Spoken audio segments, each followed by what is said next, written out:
कौन सा शब्द तद्भव नहीं है?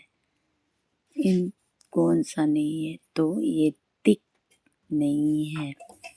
दृक का तत्सम दिक, ताला का तलाक, तोमली का तांबुलिक, भीतर का अभ्यंतर। इनमें से अल्प विराम का चिन्ह कौन सा है? अल्प विराम का चिन्ह बी नंबर है। विकल्प बी में दिया गया विराम चिन्ह अल्प विराम का चिन्ह है। वाक्य के भीतर एक ही प्रकार के शब्द को अलग करने के लिए अल्प विराम चिन्ह का प्रयोग किया जाता है। अन्य विकल्प योजक चिन्ह, प्रश्नवाचक चिन्ह तथा विस्मयादिबोधक चिन्ह है। जैसे राजू ने सेब, पपीता, केले आदि खरीदे। किसी को बुलाओ वाक्य में किसी इनमें से क्या है? इनमें से किसी को बुलाओ वाक्य में किसी अनिश्चय सर्वनाम है। जैसे किसी, कौन, क्या, ये सभी अनिश्चय सर्वनाम में आते हैं।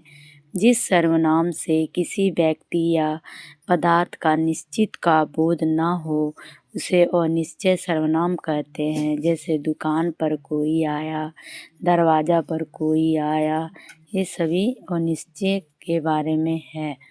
इसके बाद ये है सब व्याप्त रहने वाले वाक्यांश में इनमें से उपयुक्त शब्द कौन सा है? सर्वव्यापी। सब में जो व्याप्त रहता है उसको हम सर्वव्यापी कहते हैं। पुत्र शोक कौन सा समास है?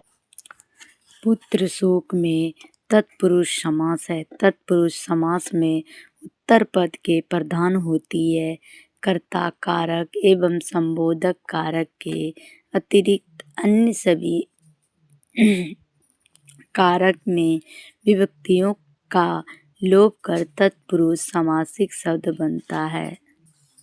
जैसे पुत्र शोक, पुत्र के लिए शोक, अर्थात पुत्र शोक में संप्रदान तत्पुरुष समास है। महत्तव में कौन सा प्रत्यय है? महत्तव में त्व प्रत्यय होता है।